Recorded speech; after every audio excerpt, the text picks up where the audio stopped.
Ladies and gentlemen, boys and girls, welcome to another episode of Rim Shots with Sean right here on the Rock Rage Radio Network, brought to you by Barstools and Bandtalk. That's a mouthful. Have an absolute barn burner of a guest here today, the one, the only, from all the way from, you're in Vegas. Boulder City. Oh, even better, the one, the only, Yeah. Mr. Kelly Garni. How are you, sir? I'm doing great. How you doing, Sean? Pretty good. So I want to start with, we'll mix it up a little bit. You recently had an adventure, and it's not really an adventure because you do this quite a bit, but you made a trip to Japan to take advantage of your celebrity status over there. Why don't you tell the audience what you were doing over there? I like that. Take advantage of my celebrity status. Absolutely. The funny thing is I'm really not trying to do any of this. It just keeps happening to me. But yeah, I mean, from way back, in the early days, of course, Quiet Riot had a very strong fan base in Japan. And those people are still around. I'll tell you what, they're as loyal as Hachi, man, if you know who Hachi is. And so they all got together and brought me over there, and it was an unbelievably great trip for me. So if you haven't figured it out yet, kids, this is the Kelly Garni, original bass player in Quiet Riot. So anybody who thinks that it was another fellow who's actually a really nice guy I've met, no, this is the man. This is there's no man, no myth, no legend. This is the guy. So this is exciting. I want to start by asking because a guy who kind of grew up way out in the east coast of Canada and always viewed Sunset Strip from afar.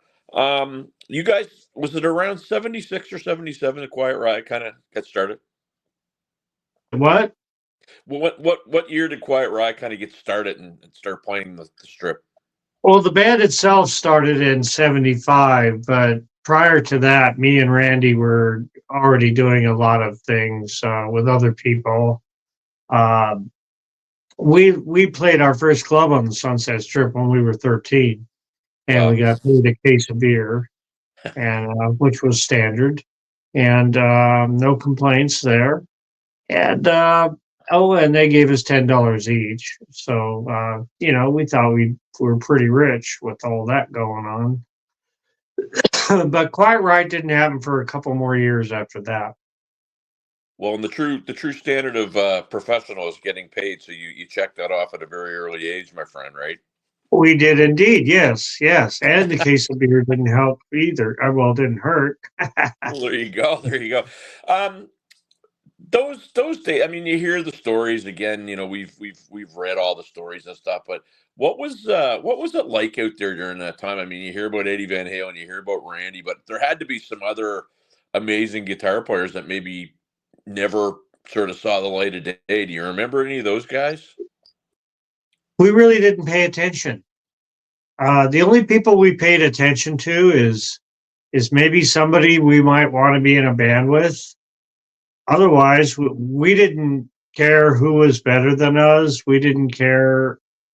I mean, if somebody came along and they were different than us, we cared about that more than how they played or anything like that. But we really gave people like Eddie Van Halen absolutely zero regard. He did what he did, and we did what we did, and as far as we were concerned, we were much more interested in what we did than him. Amen. So a lot's been said about that time where Van Halen gets signed, Quiet Riot should have been the next one, et cetera, et cetera, et cetera. What do you remember? What do you remember about that time? Because I mean, you when you and I spoke, and we spoke a few months ago, you had kind of told me that you had moved on for different reasons, and you're still very good friends with the Rhoads family. I know that, but what do you remember about that time, Kelly? Well, what I remember about that time is a lot of frustration. We had this management who, for all appearances, just looked like the most fantastic thing in the world, and we should have felt lucky to have them. And in many ways, we were. I mean, if you went to a meeting, you went to this big, tall building in Beverly Hills, and you went into this office and you saw all of Hollywood and Beverly Hills all around you, floor to ceiling windows. Uh, Obviously, these people were members of the Not Fucking Around Club. And, you really felt like, and being so young, but you felt like, okay, these people have all this, so they know what they're doing.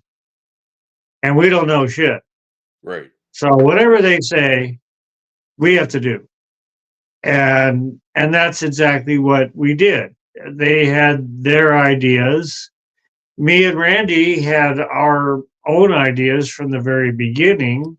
We wanted to be like Alice Cooper or David Bowie or something. We wanted what we called an act. We wanted to be, really the people that came closest to doing what we did was Wasp, and we used to play with them all the time when they were known as Sister. That's what we should have been pursuing, but no, no, no. We were in sailor suits and polka dots and all sorts of stripes and all this stuff, and and the music was supposed to reflect that image.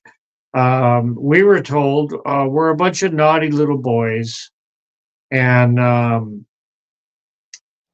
mean, like really little boys, like we're like 10, you know. And if you got into very serious trouble, as I did on occasion, well, that was just out of character. Um, so, it was okay to put a firecracker in your grandmother's toilet when she was in there, but, any of the shit like kind of that I pulled off, that wasn't too good. It was definitely frowned upon. And uh, I just was the one that got caught. I mean, Randy pulled a few, and he didn't get caught. So, but it was all about the direction that they wanted us to go. And I've said since a long time, I have said, here's people say, why did Van Halen get signed and you guys did? And they had Van Halen, you had Randy Rhoads, and I say, I'll tell you why. Because nobody told Van Halen how to be Van Halen. But Quiet Riot sure got told how to be Quiet Riot. And Wow. if it would have been the other way around, if you'd have seen David Lee Roth wearing a sailor suit, well, I guess he kind of eventually did. But the way he did it was better than the way I sure did it. But yeah, if they would only let us follow our own voice and our own direction, although there was definitely a difference between what me and Randy wanted and what Kevin and Drew wanted. We could have met in the middle and we could have been just fine. And that just was the part that never happened. So it's interesting that you say that because obviously there's obviously dynamics in bands, and certain bands have got together and there's been a brotherhood, and other bands have got together and they all hate each other's guts, but it's for the the Right. end result. And Yeah. this. There's all the stories about that you've read about the early days of Quiet Riot, and the one thing that I have poured over different things and I haven't really been able to find. They talk about Randy the prodigy, Randy the guitar teacher, Randy the guy who worked his tail off and didn't want glory, did it because he loved the instrument. You're talking about a little bit more of a mischievous, playful side to Randy Rhoads that I don't think really has been documented. Is that a fair statement? Like, is that kind of maybe been shuffled under the rug, and everybody wants to kind of portray him as a serious musician when he had a very jovial, funny side to him, It's true to a certain extent. I did my best to document it in my book. right? Certainly, there were invisible lines that I wouldn't myself even cross as far as what I wrote and said, and let be known. Out of respect for his family, out of respect for him, and really, in the end, out of respect for the fans, because I think they enjoy having the impression that they have of Randy, and I'm not here to destroy that, you Right. know. And really, I'm not talking about anything really all that bad Right. at all. I mean, it's normal kid stuff, but if you start stacking it all up, it's like, well, this guy, wow, him and me, our poor parents, and really, really seriously, our poor parents. But to their credit, they were all fantastic. His mom and my parents, they were all fantastic, letting us, uh, literal wild childs grow up as we wanted without really interfering and sticking in a helping hand when needed.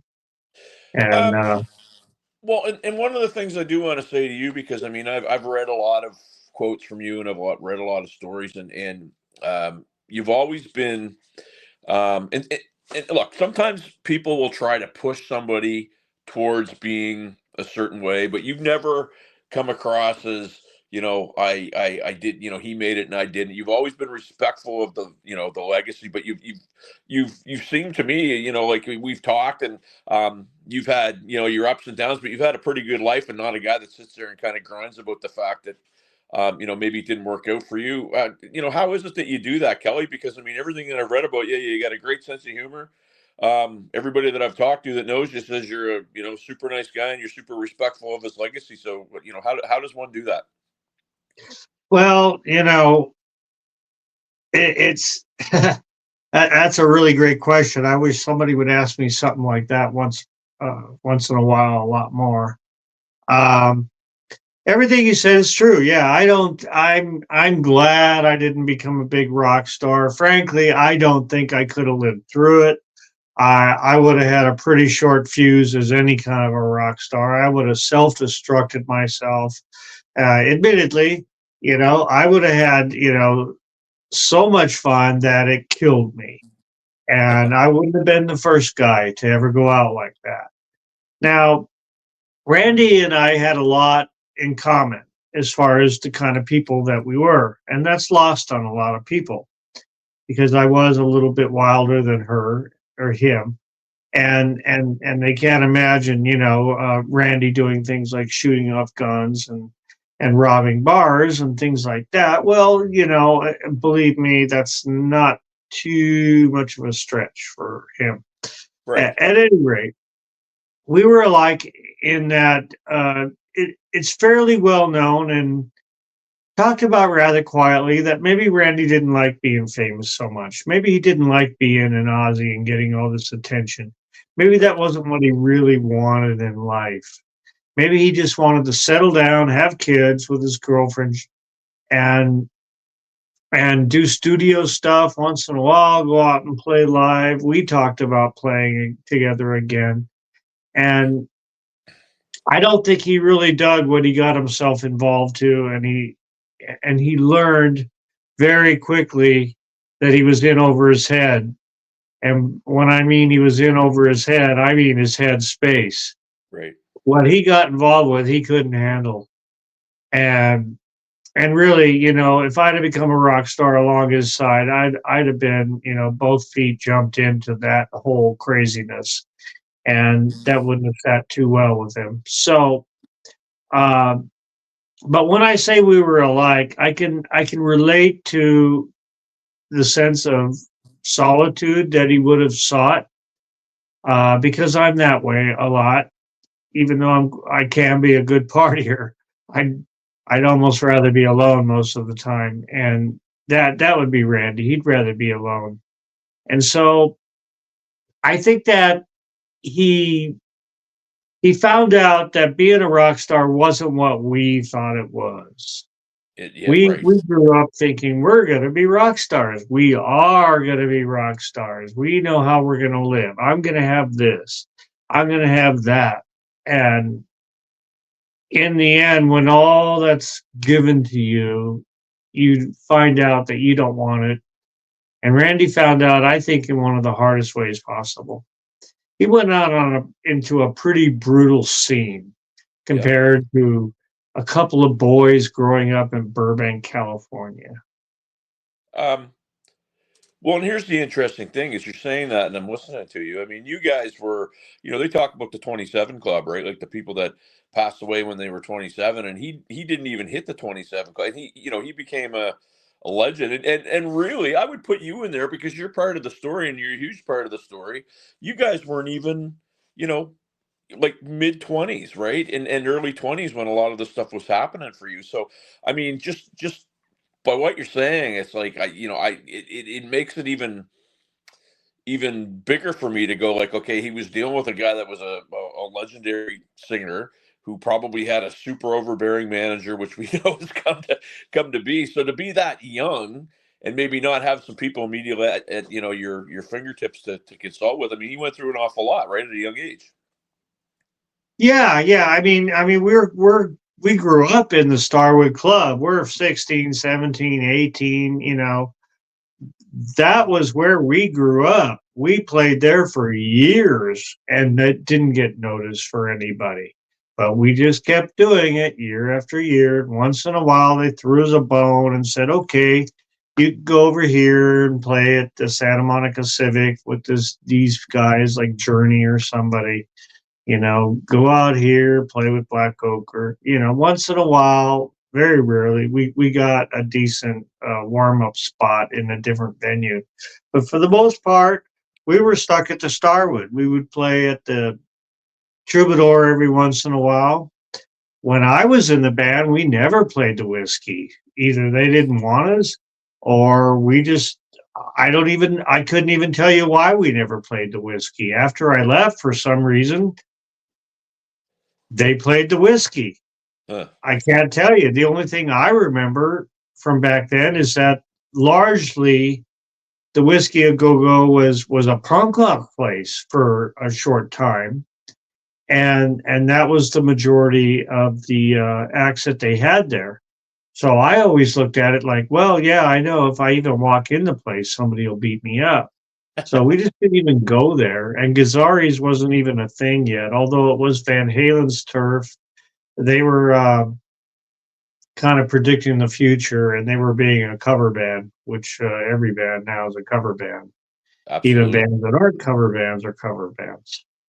Um, so I want to ask you a question. I found an old, and I'm talking old. I was at a friend of mine's on the weekend who he's got a massive Kiss memorabilia conglomerate in his basement, and we were doing some footage on it for a TV show that I do. And I found an old Hit Parader magazine, and I'm thumbing through it, and there's an article with Kevin, and it's before their first album really broke, and he's talking about how an awful lot of the songs on Ozzy's first two albums had similarities to Quiet Riot songs. I don't know if you've ever read that or if you ever saw that clip. I'm very familiar with that, and I mean, like the guitar solo Randy does in Ozzy, uh, it's the same exact guitar solo he did in our band. Every night in a song called "Laughing Gas," and it's really virtually unchanged at all.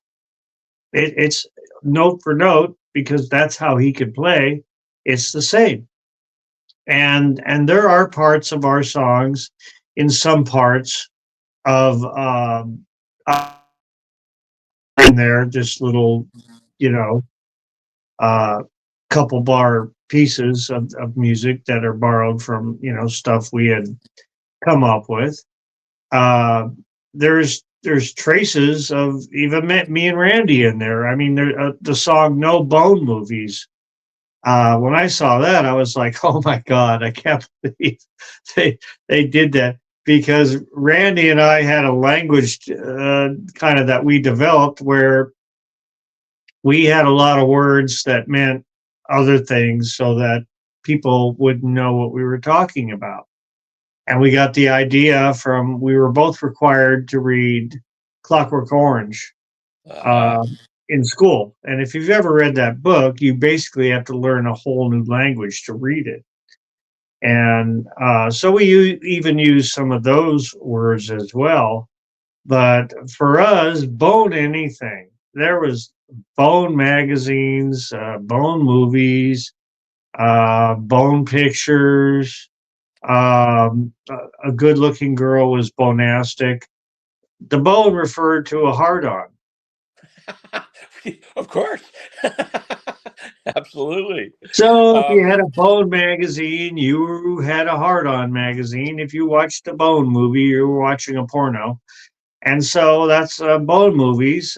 No Bone movies. We're not watching no pornos. I never really listened to the lyrics, but I always thought it was funny that that term ended up all the way there on a big, huge album. right. Um, and I want to get to the Kelly Garni story here in a second because what you've done since then is truly fascinating. But I want to ask you I hope one this isn't question. about me humping somebody's leg because No, no, no, no. We that talked was about known that in as private. Wallace, not bone pumping or anything like that. No, no, no. Um, I was a huge Kevin DeBrow fan. I know a lot of people had sort of different sorts of opinions on his voice, different sorts of opinions on him as a guy.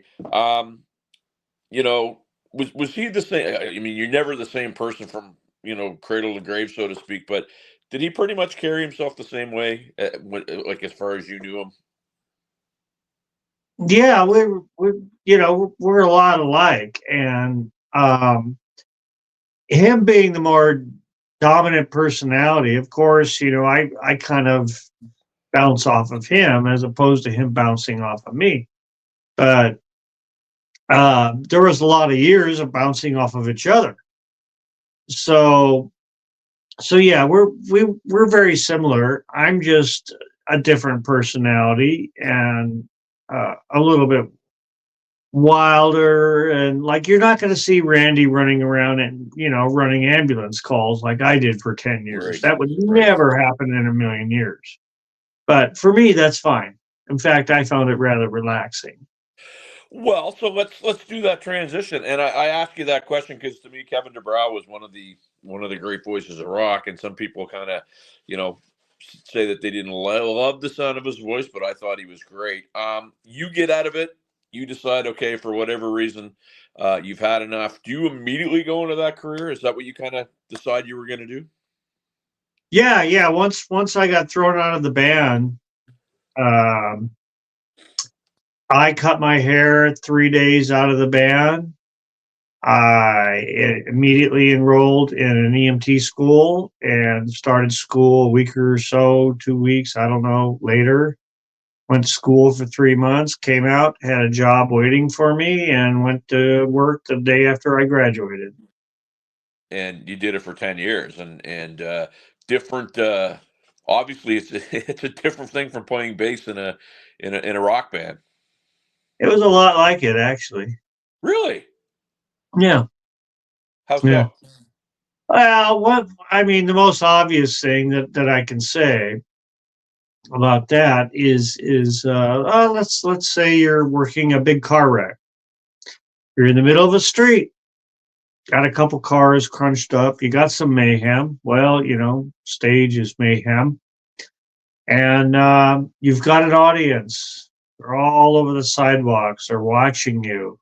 They're watching you, and they're watching you do what you do with the people that are laying there, or getting them. You're getting them out of the car, whatever you're up to, and then you load them up and you leave, and everybody says, "Wow, those guys did a great job." You That's don't very get the Shakespearean. applause, That's very but Shakespearean. being watched like that, it's just kind of like being on stage, and the psychology that you try to maintain being in a band, dealing with different personalities, other than even your own members in your band, like say me and Kevin, lots of hostility there. Um, you deal with that too in the streets. You have personalities you have to deal with. You have people stressed, because they're having the worst day of their life, and you have people that are completely nuts. Um, some that are very, very angry and want to kill you, and that sounds a lot like me and Kevin were at the time. But You got some great examples here in the story. I'm telling you. yeah, but when I started doing it, my dad told me he said, you do that job for a while, and he says, and you're going to know everything about people in life. And he wasn't lying at all. He was completely correct. So after 10 years, what prompted you to, to choose a different path again? I got a better offer. Okay, that's fair. Yeah, and I made way more money doing what I was doing. Well, and you know what? There's no shame in that. Not at all. No, you hit a point in your life where you got to decide. I've been doing this whole thing for a while, and sometimes that bell comes a ringing, right? And you gotta take it. So that's amazing. You are also a photographer, Yeah, that I did for 20 years. and I've seen some of your work. So are you still doing that? Uh, no. Um, First of all my models are old now. No offense. I love them all, the ones that I'm in touch with. And being an old man, if I see a really pretty girl and I walk up to her and tell her I want to take pictures to her, she's like on the phone with her boyfriend or the cops. That's fair. So um, it's just not something I don't even want to do it anymore. Right. I mean, when I did it, it was overload. At first, I started doing fashion models, and I would usually do 2 to 3 a day. And mixed in with that would be maybe some actors, somebody else needing headshots, professional headshots for their profession. Um, just all kinds of things, different acts. It was Las Vegas, so I'm shooting, like lions, tigers, and showgirls, things like that. Eventually, because of the internet, the advent of the internet, it came to pass that I became the premier and most sought after photographer for all the escorts in town who were taking advantage of the internet to advertise their services with lots of glamorous pictures. And I was just the guy to do them. Well, there you go. And so I became the local hooker photographer, and I've been known to do up to 12 a day. Yeah, yeah. Again, opportunity in preparing this meet, right? And there you go. That's how you become successful. So I mean, that had to be. I guess knowing that business a little bit, it probably was lucrative for you. I would think. Oh boy, I can't even tell you. I mean, I made so much money doing it. Too bad I blew it all. I had no concept of saving, but I had a great concept of having a great time and being a really generous motherfucker to all my girls. Because I had like 5 girlfriends. Um, but um, but yeah, I had a blast. Um, Knowing people in that profession was really an interesting thing um, to to experience. They, I mean, and people think, she's a hooker, she's a whore, but it's different in Las Vegas, really all of Nevada, but it's actually considered a legitimate profession around here. I mean, you can tell somebody you work at McDonald's, or you can tell somebody you work in a whorehouse. You're going to get the exact same reaction out of Hmm, interesting. it. Nobody thinks it's a weird thing around here. So when you and I talked, it was a couple months ago. It was shortly before Christmas. You had mentioned Kelly Rhoads, and you said he's been to Nova Scotia before, because both you guys do. You go out, you play. He does some things. And I said to you, we're going to do what we can to get you guys up here, which I think it would be super fun. Yeah. But you're still good buddies with Kelly, correct? Oh yeah. And have you guys been doing like shows together, or how's that been going? No, he sometime in the last year he had a pretty severe stroke, so Oh, he's pretty much out of the mix. So I'm all anybody gets anymore. I mean, the last time I went to Japan, I went with him, and it was the two of us. And this time I had to go by myself. So everything I do now, it's by myself. I'm supposed to go to Australia this year as well in August, and I have some dates coming up in Detroit, St. Louis, and Chicago.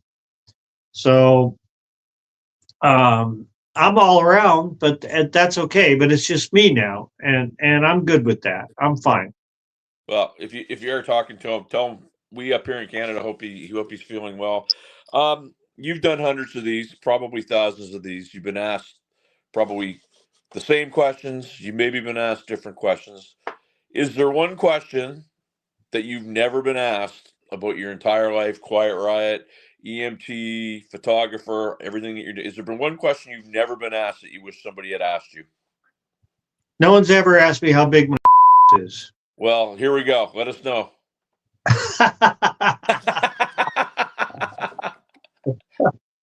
No Oh, secrets here on Rim Shots. like that, no. Um, it's hard for me to imagine something I haven't been asked. It's everything I've been asked is usually centered around the band and or almost 90% of the time Quiet Riot, Right. Randy. What was he like? What kind of a person was he? What did he like to do? I heard he's a prankster. Tell us about his pranks. It's really the same, you know.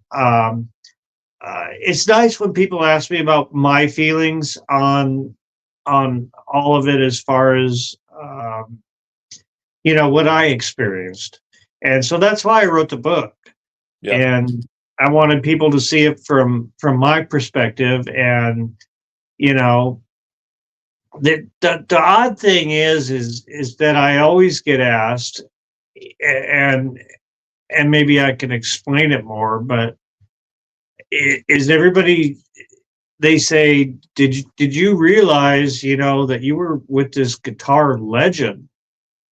And I cannot stress enough how oblivious I was to that fact. Now, if somebody were to ask me, were you completely oblivious to Randy's talent?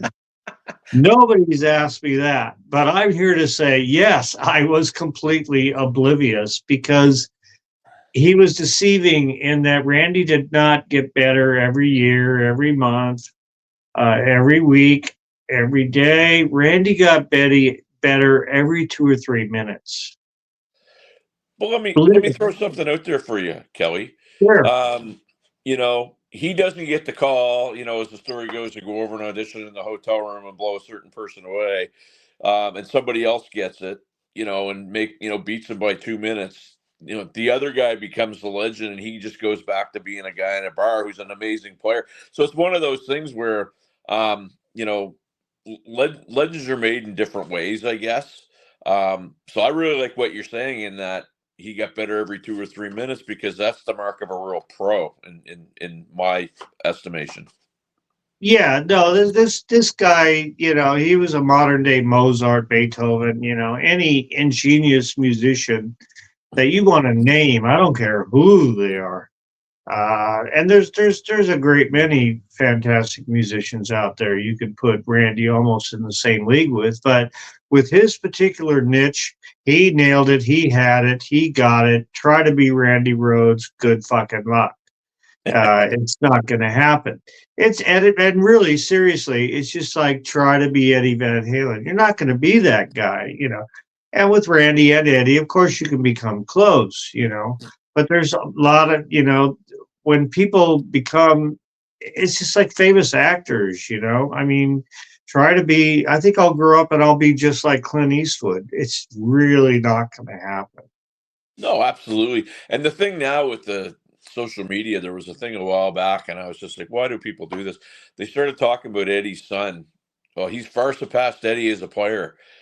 And how do you say that? Because it's like, no Eddie Van Halen, no his son, in many ways. And you got to say the same thing about Randy, but there's people that came before them that, So people memories are short. History sometimes gets erased, which is a shame. And in this day and age where, you can find anything at your fingertips and, bury somebody's legacy in a split second. I mean, stuff like that to me is just a little bit unfortunate. Yeah, and the internet really has helped Randy's legacy quite a bit. Yeah. It's helped a lot of people's legacies, and for some reason, Randy is just hard for people to forget. When all this attention on him first started in the '80s, shortly after he died, and magazines were calling me and knocking on my door and wanting interviews with me, um, I thought, well, yeah, that's nice that they recognize him now, and I'll sure talk to him, about Randy, and I figured this would last like 2 or 3 years, if Right. that. But here we are, like I don't even know, for like what 55 years or something. I don't know, 40 something. Who knows? I don't look at the clock on this. It's just a thing I have to live with day to day, every day. And and he just gets more and more attention. I would like to at least, because of the devotion of the fans, anybody who has anything out there that you haven't released, put it out there. If it's yours, if it's not yours, Don't. then of course I understand why you don't put it out there. Right. I have Um, that problem a little bit with things that are not mine that I can't put out there that I would love no, to see out there. for sure. And I Uh, mean, there's and some it's only pictures that about I've. that much. Believe me, I don't have like this, No, but I think there absolutely. are people who do. And you're right, because there's been some pictures that I've seen on social media, like the last show that he played, and just things backstage and things like off the stage and different sorts of things like that. So you're right, and I think with him, and this is just my personal opinion, but I think with some people anyway, it's not what he did, it's what that he didn't get to do that people are always going, where would that guy have been, now? Because I mean, he still would be relatively a young man for Yeah. right? And so I think Well, that's the he'd big be a thing. year older than me, and I consider myself an old fart. So he would be a very, very talented old fart. Well, and that's the thing. And I think people are going, wow, he was here for a short period of time. Imagine what he would have done. But I mean, that's part of the deal too, right? Is just not knowing and maybe fantasizing or speculating on your own. I think that he would have learned how to play virtually every instrument in the world, and he would have probably uh, created a style and a type of music incorporating various instruments from all over the world that everybody would be blown away by because of the diversity of it, and maybe it was so good it united people. That would be sure nice. Um, but you know, that's just my opinion. I think he would have got, of course, he always, his first love would have always been guitar. But who knows? Randy could have been a kick-ass bagpipe player. He might have got on a zitar and just blown your socks off. And I don't think anybody would have a doubt at all that I'd be wrong about both of those things. Well, and I mean, I'm by no means comparing the two as players, but there's a gentleman up here in Canada by the name of Rick Emmett that played in Triumph for years, and I've got to know Rick a little bit. And Rick did the same thing. He kind of got out of the rock thing, and he went back and he studied classical and blues. And he's one of those guys now that when he plays what he wants, not what people want him to hear or want to hear. And I make that comparison because I think that's where I might have seen him go. Well, I think Randy would have garnered the kind of respect where he could have gotten anybody to do anything for him, Right. and anybody would have been happy to do it because of the kind of person he was. Mostly, it wouldn't have been a money thing. I think Randy would have made a real lot of money where he could have afforded to have anybody. Hey, Elton, can you come over here and sing this shit? You know, uh, Randy would have had that kind of money. And not only would these people have maybe taken the money, but they would have been real happy to do it. And that's why I think he would have come up with something that kind of unified everybody and kind of brought music to one place, and not so much. I mean, it's nice that there's a lot of diversity in music. Uh, you have your death metal, which is different than goth, apparently, and then and of course you go all the way to the extremes, and you have hip hop, which apparently is different than rap. So I think he could have incorporated all that into one type of music. Um, I wanna end with this because I think a lot of people. So you said kind of at the beginning that you guys never thought you were going to be rock stars, or the whole thing about rock stars isn't all that it's meant to be. And a lot of people think that when you're in a situation of playing for renowned player, that you're basically money's falling from the sky and you're picking dollar bills off trees and stuff like that, and that's simply not the case. You got to work very hard, and it's a job. um you know did you get the sense that maybe it was a bit too much of a grind for him? He kind of wanted to get back to doing some stuff that he liked as opposed to kind of chasing the buck? Well, I mean, it's famously known that he didn't like touring. Right. And having toured myself, I can say, yeah, he probably didn't like touring Right. because it's not that much fun. It's really, really not. And on the level, and I'm certainly not touring on the level that he was with who he was, which, came with some inherent madness that I've never had to deal with, and I can't even imagine it. Right. Um, so, but I can see that traveling that much is really, really hard on you. It's super hard on you. And perhaps it's my age. I mean, here I'm 67 years old. I just got from Japan, and it kicked the shit out of me. I'm still not normal, and I got back in November, and here it is January, and I'm still messed up. So I don't even know what this Australian thing's going to do to me. I might hang it up after that, because those guys I'm going with out there are kind of on the wild side. So I keep telling my wife we need to buy life insurance on me, because I A don't think I'm lot. going to survive that one. And um, because they're pretty wild. I mean, they're Australian. And, what do you want? Of course they're going to be wild. So, supposed to do 3 cities over there. So I'll be on the road for a little while over there.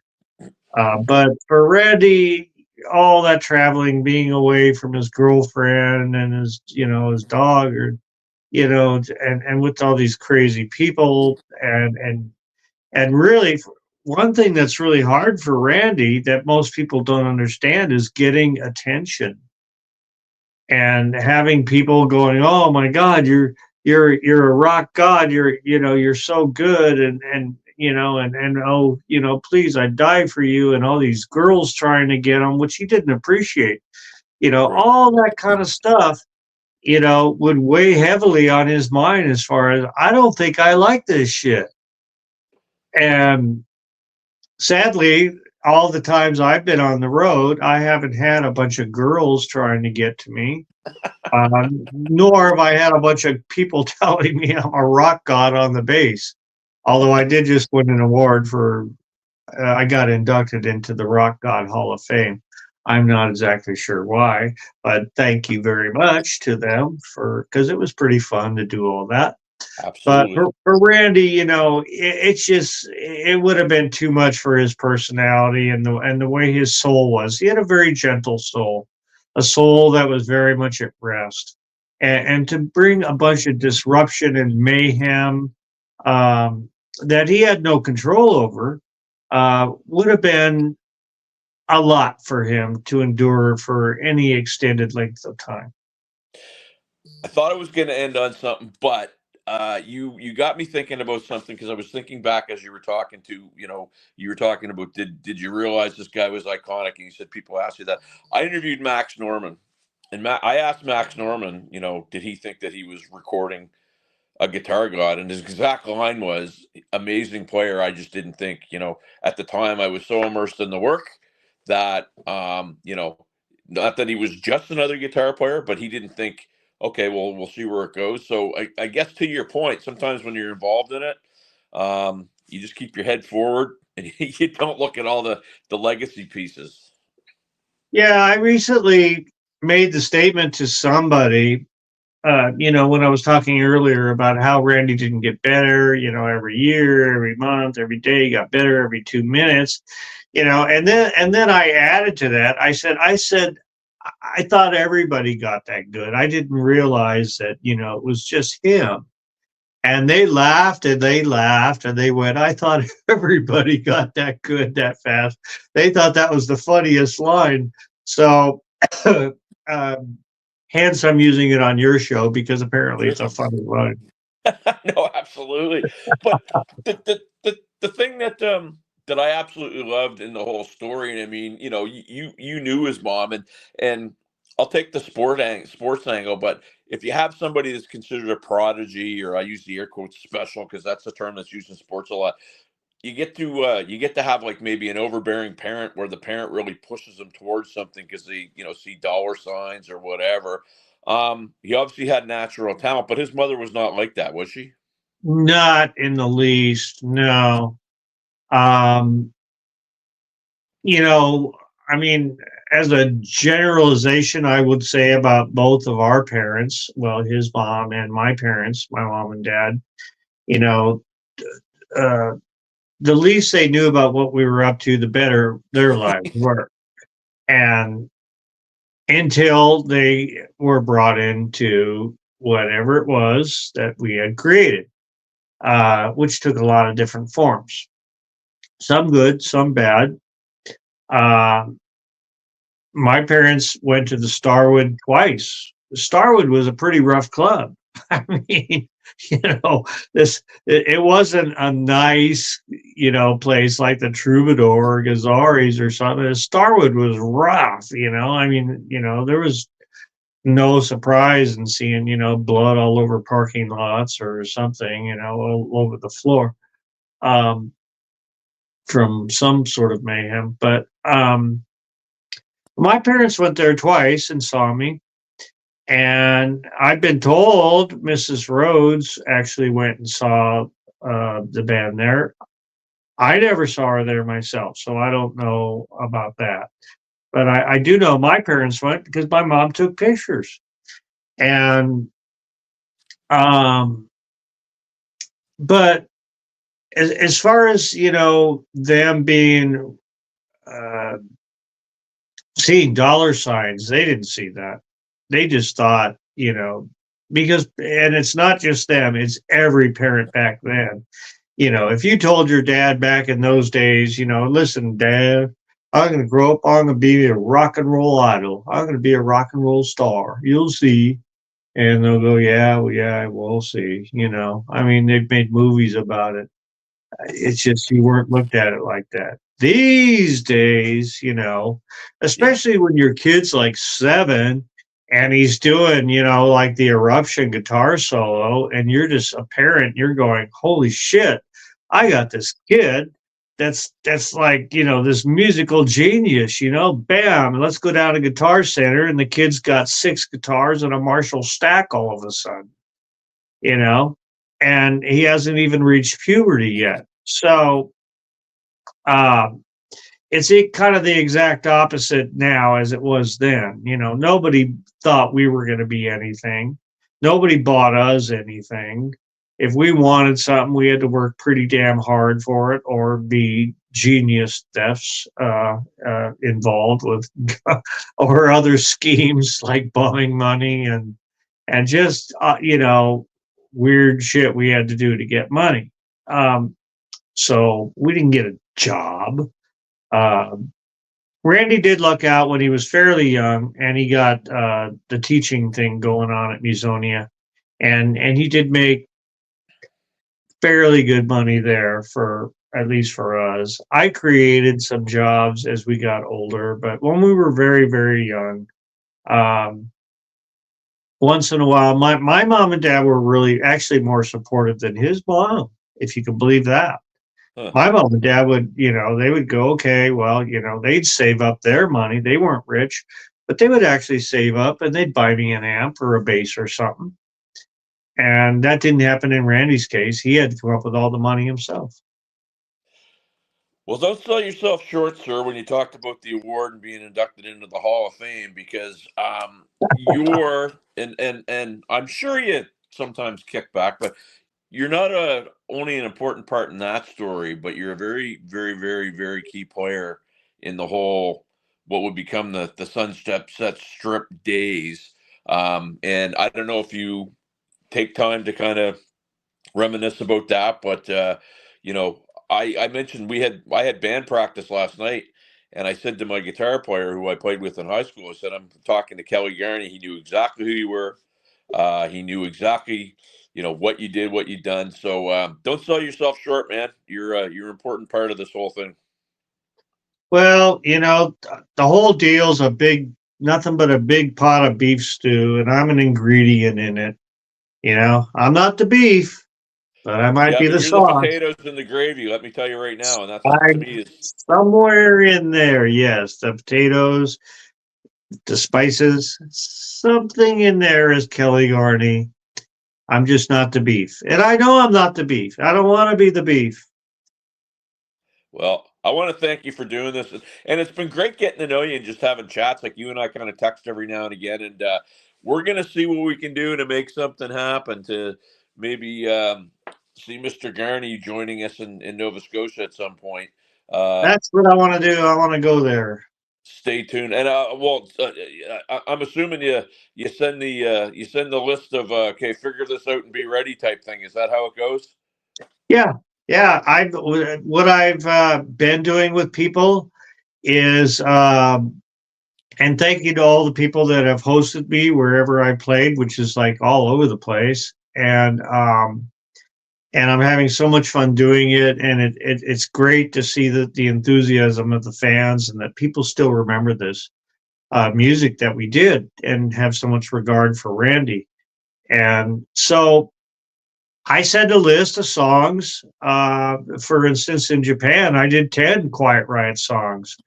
Before that, I mean, the most I had ever done was 5. So for Japan, I did all these really obscure ones that I had when I had to learn them, and I did have to learn them because I'm like, okay, well, let's see.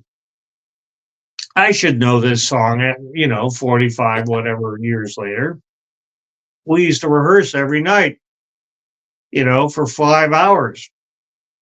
How could I forget it? I'll tell you how. Get old. Do a lot of partying. Fair enough. I'm like, I'm sitting down with these songs and I'm like, what the fuck key is this in? I had to learn these things like I was a rank beginner for Japan. And luckily, I started months before. So I was able to practice them, and I knew them very well by the time I got to Japan. And they were all just so wonderful over there. I played with a number of guitar players, probably 4 or 5. I don't even know how many.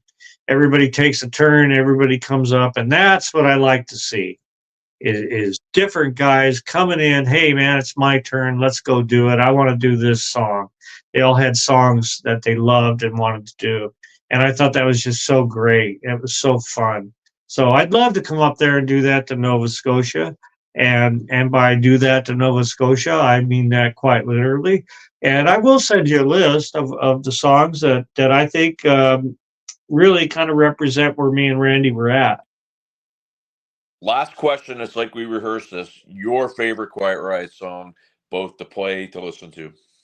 I like Killer Girls because, and it's got a funny story behind it, and well, maybe not so funny, but of all the songs in Quiet Riot, I only say the song Slick Black Cadillac is about my dad, but Wow. I don't have writing credit for it.